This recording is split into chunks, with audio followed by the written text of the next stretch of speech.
President of the United States, Donald Trump. President Trump, appreciate you joining us. You going to be watching the U.S. Open at all? Have you played winged foot before? I'm actually a member of Winged Foot. Well, that's a pretty good deal. Many times. It's a great place. Great course and a great place. What do you think? Will the score of the winner at the U.S. Open, given how challenging those conditions are? Last time it was +5. Do you think someone will go under par, or do you think it'll be an over par? I think so, because the players are so good and they're so deep. So you would think so. It was one of the higher scores. I guess that's right. It was +5, which you don't see anymore. So let's see. I mean, between the players and technology and everything else, but Winged Foot's great, and the rough is very tough looking. If they hit the fairway, they'll be okay. If they don't, they're going to be in big trouble. But it's going to be a great Open. What's the best score you ever had in a round? You're a member there. What's the best you've ever done? At Winged Foot, I'd say low 70s, probably quite a bit. Low 70s would be what I've been a member there a long time, and I could get it. I could do pretty well, but it is just a great place. It's a wonderful place. I've enjoyed it for a long time. You've played with a lot of the top golfers in the world, many of whom will be playing at Winged Foot. Right. What's one of the most fun rounds you've had with a Tiger Woods or a Rory McIlroy, and what's that experience like getting to play with a top golfer as a president? Well, the experience is terrible because you realize how bad you are. You know, there is a big difference. I mean, you can be a good golfer, and when you play with these top people, even anybody on tour, I always say if there's anybody on tour, even somebody that you've never heard of, I have a little expression, on the first tee, always take the tour player, always, because they're really good, and they're better. It's very hard to get on tour. It's very hard to stay on tour. So if you have the option, always take Clay, the tour player. You'll very rarely do badly. I found that over the years. You've played a lot of golf over the years, but, I'm not very good. I'm an awful golfer. But every now and then you have a good round going and somebody sees you and, they pull you up and they say, hey, you can play through. And, you get nervous because you're like, if you get called up to get played through, you don't want to shank one. You don't want to hit a bad shot. When you're playing with the Tiger Woods or Rory McIlroy, even as often as you have played, do you get nervous in the tee box teeing off with them? Yeah, I think a little bit, but you're always a little bit nervous when you're in something. It depends. I think the most nervous you get in golf is when you play in the club championships. That's our major, okay? Yes. Club, without strokes or anything. When you're playing in a club championship, to me, I think that's the most. I have friends that are very, very good golfers, scratch players, and they almost can't play in a club championship. They don't play well, and they just can't do it. It's the pressure, and I've had a lot of friends that just can't do it. I think that's our major, right? And yes. That's like a big deal. But you certainly get a little nervous. I play with Tiger a lot, actually. He's a great guy, really a great guy. And it was amazing that he won the Masters so recently. And to me, it was one of the great achievements. But he's a wonderful person, actually. People don't know him. They're all good. It's interesting. When I play with golfers, I find them all to be very high quality. I very rarely play with a tour player or something that you don't like. I just find them to be very nice. Now, they're playing with the president, so perhaps they're on good behavior. I don't know. But this was before I became president. I just find golfers to be a very high-quality group of people. I've played a few pro-ams, and, they announce your name, and you come up, and you take a practice swing, and there's people lined up, and I always think, I just don't want to kill someone, by shanking one with people lined up really close to you. You ever hit somebody and have to sign a golf, they always sign the golf gloves, if you hit somebody down there? You ever had a bad pro-am experience? No, I've had bad experiences, but not hitting people. I've had bad because I'll play badly or something. Yes. But not for hitting people. Pro-ams are okay because usually you have 3 or 4 amateurs and the pro, and there's always somebody to lift you up, right, if you're not playing well. But pro-ams are great. They're a lot of fun. But no, Gerald Ford was famous for hitting people, right? That's right. That's exactly right. I don't know what happened. He would always, every time he played, he had a propensity for things to do. He was actually a good athlete. I don't know if he was a good golfer, but he was a very good athlete. But he had a tendency to do that. It's an easy transition there because Gerald Ford was a huge University of Michigan fan. Like he would have them play Hell to the Victors, I think, instead of Hell to the Chief a lot of times when he would walk around because he was such a big Wolverine fan.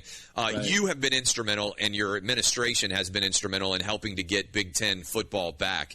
Tell me about your call with Kevin Warren, what the experience was like to help to make what became yesterday a reality. All these kids, all these schools, all these athletes, not just football, a lot of people not talking about it, but fall sports in the Big Ten back and able to now play. How proud of you are of that accomplishment and what went into it? Well, I'm really proud of it because it was dead. It was totally dead, and I told my people, look, we got a call. I say, who am I going to call? Who's the head of it? And it was Kevin Warren, who really turned out to be very open about it. And I said, Kevin, look, we'll help you with testing. We'll help you. We'll get you everything that you need. But you got to get it back for those states. Those states want it. They're real football states, as you can understand, and, great teams and very unfair to players. It may be their last chance to show their skills to the NFL, and so they wouldn't get that. And I'll tell you, a group of people came together so fast once we started it because they sort of gave up, although I will tell you who didn't give up. The parents didn't give up and the players didn't give up. They just wanted to play, and enough with this stuff. And I called Kevin. He was open to it. We started talking real fast and hard, and they ended up, it culminated in getting it done. And I have somebody, Tim Pataki, who did a really fantastic job, a young guy who works at the White House. He did a great job. He really did that full time. Now we're going to work on Pac-12. I mean, there's no reason why they shouldn't be playing. Now they're the only ones, or just about, and they should be playing. Now maybe you can't. I don't know. I mean, maybe you can't at this point. It's getting a little bit late, but they should be playing football. It's ridiculous. They may have a problem with their venues. Who knows? And some of them have a problem with governors. The governors had to come together, and we had some governors that are Democrats.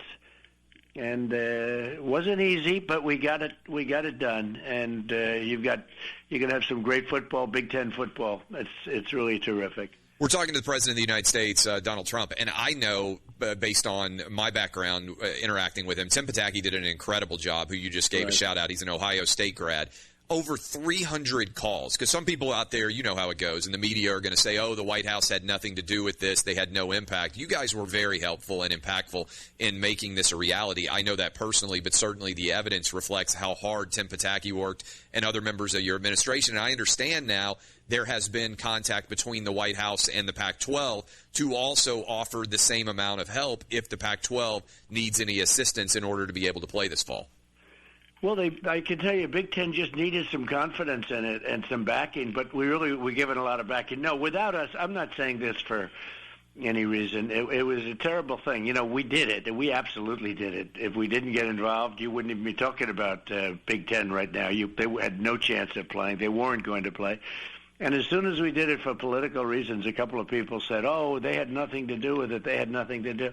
And I'll tell you when I don't have something to do. Sometimes I get credit for something I shouldn't, in all fairness. That's okay, too. I'll take it. But in this case, Tim and his whole group and me made a lot of calls to a lot of people to get this thing done. And it's sort of sad when you do something and then you have a Democrat or opponent saying, well, they had nothing to do, and they know it's not true. We got it going. We got it started. We were able to show them the different testings, and they knew a lot about the testing anyway, but they just decided to go closed, and it was just not a good decision. And Kevin Warren did a fantastic job, by the way. I gave him a lot of credit. He got out, and they just did a big reversal, and it's hard to do a reversal. You make a decision, and now you have to say the decision we're going to change. So it's really a hard thing to do, but Kevin was fantastic, and some of the people we worked with were great. But no, we got that one open, and we're going to see what we can do. I hear there's a little flexibility at Pac-12, so I don't want to get people's hopes up too high, but there's a little bit of flexibility there. We'll see if we can do it. When you look at the decisions that are being made in general, like Joe Biden ran television advertisements blaming you, I think it was in Michigan, Wisconsin, and Pennsylvania, for there not being Big Ten football. Do you think that he will apologize now that you've helped to make Big Ten football a reality, maybe start running ads praising you? Well, they did worse ads. They did ads that I said horrible things about soldiers who had died. And that turned out to be a totally false story. It was made up. It's called disinformation, if you know what that is in the sports world. They made up a lie, and they went with it. It's disgusting. That was worse. But, and that was just a terrible thing to do. These are real lowlifes. That's why I take off the gloves. Because, Joe is not mentally equipped to be president. That I can tell you right now. He wasn't 25 years ago. But, I figure I can take the gloves off because when they did that. But they also did it in football. I hear somebody said, gee, it's too bad about football. I thought you liked football. I said, sure I do. Why? They're taking ads in very important states. When you're talking about the states you mentioned, they're very important states, big, powerful swing states. And he's taking ads, and it's your fault that Big Ten isn't opened. I said, you got to be kidding. And I put very light pressure on Big Ten even before I started this heavy pressure stuff. And I said, you got to be kidding. I got a hold of the ad, and I said, what a lie. It's just a lie. And they knew it was a lie. They made it up. They make up stories. The worst campaign, most dishonest campaign I've ever seen. And the ballot sending, where do you see that, these unsolicited ballots, where do you see the mess that they want? They want it to be a mess. It's the only way they're going to win. It's the only way they can win is to cheat, in my opinion. So that sounds. See, football's a much nicer, a much more genteel sport than politics, I can tell you. But I really believe that they want to do this. I know they want to do. They want to make it a mess.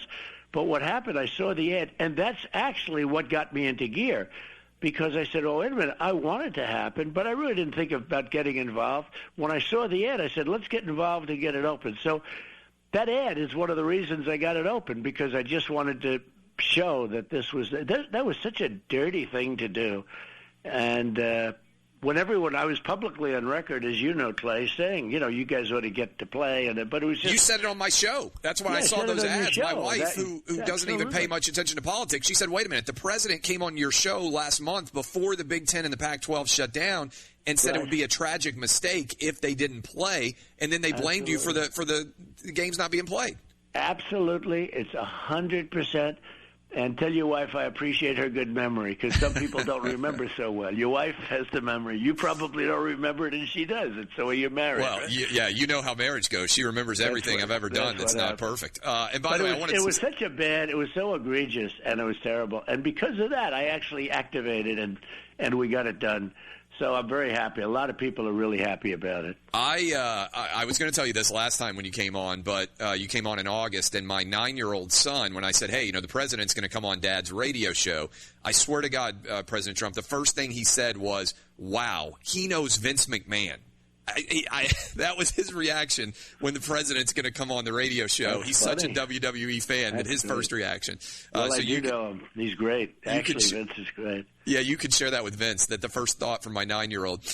When you look, you mentioned Joe Biden and the debate over Big Ten football and everything else. How excited are you? It's like a big sporting event for many people on September 29th when the first debate happens. Are you prepping? How do you get ready? It's almost like a sporting event, right? Debate is considered in many schools to be a sport. How do you prep? Who's playing the role of Joe Biden in the White House? What's that experience like, and how's it different to be prepping as a president as opposed to a contender when you were doing it last time against Hillary? Well, I think in many ways it could be easier, but they'll make up stories like they did about Big Ten and other things, and they can hit you with different kinds of things. But we've done so well. I mean, until this pandemic came in, we had the greatest economy in the history of our country, and now we're building it back to a point where we're going to have it again. All the states that you just mentioned had the best economy they've ever had last year, and now it's heading back to that again. The stock market's doing great. A lot of things are doing great. And we have vaccines coming very shortly. I mean, literally in a matter of weeks, we're going to have vaccines coming. So I really think that I think it would be a little bit easier. I can't tell you who's going to show up with Joe, because I've seen him where he's grossly incompetent, and I've seen him where he's sort of normal, like against Bernie. He debated normally. I don't know what he did, but he debated normally. But I've watched some of the other debates where he had the large number of Democrats, and I mean, he couldn't put 3 words together. It was terrible. So I don't know. I don't know who's going to show up. I saw where you said you would show up for Joe Rogan if he suggested a 4-hour debate between you and Joe Biden. How do you think it would go if Joe Biden and you showed up for a 4-hour debate with Joe Rogan? Well, it was sort of done in jest and all, but I would. I mean, I think it's good. I think Joe has to be exposed, and we'll see. Look, with me, you know what you have, and we've done incredible deals with even Big Ten. I got Big Ten. No other president would have gotten involved in that, as an example. There's no other president, Clay, that would have. You understand that. They would have. Can you imagine Obama wouldn't have done it, just wouldn't have done it, and just is not in the makeup. And I tell you, can you imagine Biden doing it? He's a low energy person. I used to call Jeb Bush low energy, but I mean, if you compare the two, Jeb is extraordinarily energetic compared to Sleepy Joe. So, I mean, Joe's not going to be doing that kind of stuff. And it's sort of fun because, I have this platform, and it's sort of easy to do. When we have this great platform. You're President of the United States. We hear that football all over these incredible states, and all of the people that are affected by it, everybody, even in the stands, the people that work the stands, everybody. So many people, so many jobs, so many everything. And you have this platform, and you go out and you use it, and you use it for good. But I don't think a lot of people would do that. And I think a lot of people, if they did it, they wouldn't know how to do it. I think you're right, and it's crazy to me that you get criticized for getting football back, right? I mean, like some of the media out there, they're upset because you got it back.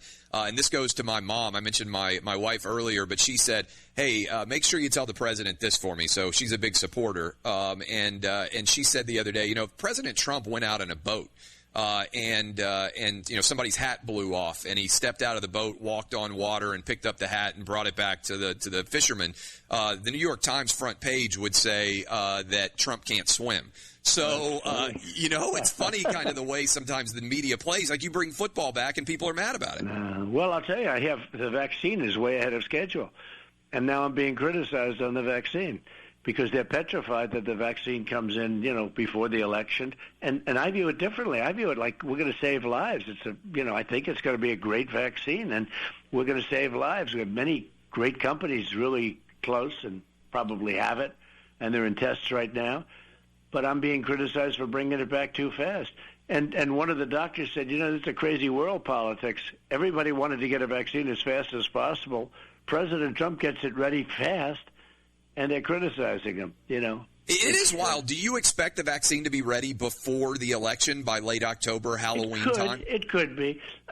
It will be right there. I mean, it's right in that vicinity, either before or just shortly after, which is years ahead of schedule. If you look at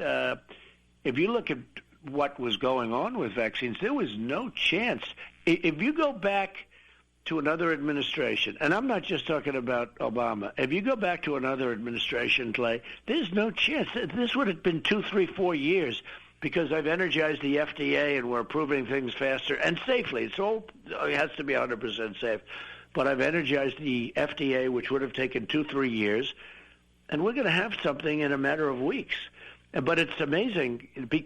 This never happened until a few weeks ago, when they started criticizing the whole concept of this vaccine, only because I did it.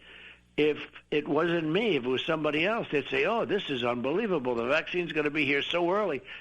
And people are very aware of what's going on. They see what's happening. This is all done by the Democrats. They're very upset that we've done such a good job with the vaccine. They're very upset that we've done such a great job with, like, the ventilators, when you had no ventilators, and all of a sudden we started producing them. We've done a good job with the COVID. This was given to us by China. Shouldn't have happened. Should have never happened. They stopped it from coming into China, but they let it go to the world. The whole world is suffering because of it. It's a disgrace. But we've done a great job. But the new thing is the vaccine, and they're very angry.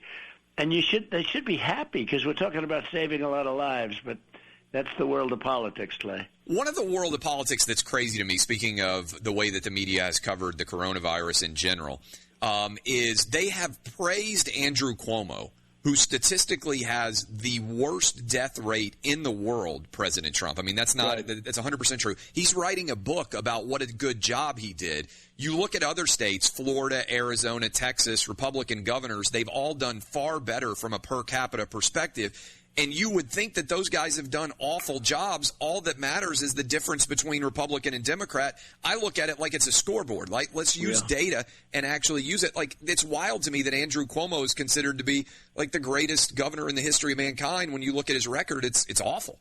Yeah, he had a hard time. And, I could tell you the story. I know the story better than anybody. I won't say it, but I'll tell you, he definitely had a hard time. A lot of people died, unfortunately. And one of the decisions, obviously, was the nursing home, which I think needs to get looked into. But that seems to be a huge part of this, is a huge majority of the deaths in many countries are coming out of nursing homes, and nearly 50% in the United States, and it's only 0.6% of the population. Right. We have the nursing home. Look, it affects elderly people, especially if you have a heart problem or diabetes in particular, but other things too. But it turned out that they're vulnerable. And young kids, if you have kids, I mean, it's incredible. Their immune system is stronger. Who would have thought? And the younger, the better. But they have statistics where a certain state had many thousands of deaths, and not one death under 18. Yeah. Think of it. Not one. No, my 3 kids are all back in school, which is why I've been arguing we need sports, we need people back at work, and all 3 of my kids are back in-person schooling, and I think that's important. Good. And thank you for helping to make that happen. Question for you, and this is a little bit interesting. I don't know, in the grand scheme of things, Kim Jong-un, there's been all sorts of questions about what's going on in North Korea, and I'm curious what you think about his health. But also, word is that he is a big American sports fan, that he loved the Chicago Bulls, Dennis Rodman, Michael Jordan. Have you ever talked with Kim Jong-un about the 90s Bulls, and what did he say? What kind of conversation did you guys have? Well, he really does like Dennis Rodman, I will tell you. It's sort of great. I always said Dennis would be better than some of these stiffs that they used to send over to get to know him. And they'd send these people over, and they went to Harvard, and they are great students and great everything, but they have no chemistry whatsoever. He really did like Dennis Rodman. Dennis is a good guy, too.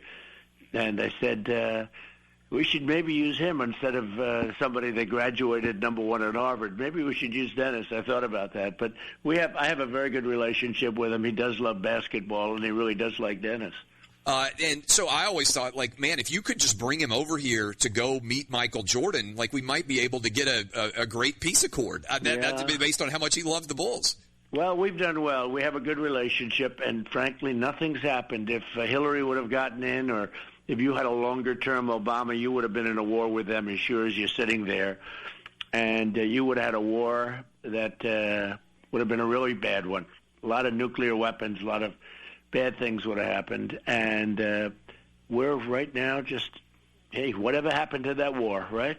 And I have a relationship. We'll see what happens. I mean, I'm not saying we did a great thing the other day with Israel and Bahrain, you saw in UAE. Yes. And that's just the beginning. We have a lot of other countries that want to sign into that. You'll end up in peace in the Middle East. And people are, even the New York Times is giving that one rave reviews, which is shocking. They said if you move the embassy to Jerusalem, everything would fall apart. Yeah. Instead, it seems like it might actually have helped in a major way, which is counterintuitive. Last couple of questions for you here. Did you watch Tom Brady at all play with the Tampa Bay Buccaneers? I did. I watched, but football's way down ratings-wise, way down, because people are not going to stand for this stuff anymore, where they're not respecting our flag and our national anthem. They're just not going to stand for it. Ratings were way down. I did watch Tom, and I like Tom a lot, and I think he'll be fine. It was, I guess it was a break-in game. The other team's a good team, good quarterback, and it was an interesting game. What did you think? I think the big debate, it's like a divorce, right? Belichick and Brady, and which one's going to have a better post-divorce life. Right. And I liked the way that Cam played for the Patriots and Belichick. Right. And if you were buying stock in Belichick right now or in Brady right now for this season, which one do you think is the better buy? Well, they're friends of mine, but I will tell you this. He's some coach. He's a very good friend of mine, and he's tough, and he endorsed me. And, he endorsed me the first time, too, and he said some people don't want to get involved, okay? They just don't. He doesn't care. He couldn't care less. He wants to do whatever's right. He's a tough guy. And he's just a great coach. I remember when he said the field goal against Atlanta, go for the field goal. They were getting killed. They had a chance for a touchdown or a field goal, and he kicked the field goal, and what was the score, like 27-3? 28-3 they were down, yeah. Yeah, and he kicks a field goal. And I said, geez, that's not a good decision. It ended up to be a perfect decision because they ended up tied, and then they ended up winning the game if he doesn't have that field goal. Now, maybe they would have made a touchdown. Who knows what happens. But there's a case where you would have said that's too conservative, right? And but he is a great coach. I've watched him win games that other coaches just wouldn't win. But he's a great guy, too. No doubt. Last question for you. Does it seem as crazy to you as it does to many people in my audience that for high school football in particular, you've helped to get the Big Ten back. We may end up with Pac-12 playing, Mountain West, other conferences could be coming back. But if you look at the data in different states, for high school kids, whether they have a Democrat governor or a Republican governor, in many respects, seems to be deciding whether high school kids should be able to play football or sports in the fall in general. Yeah. Shouldn't kids be able to play sports regardless of whether the governor is a Democrat or a Republican?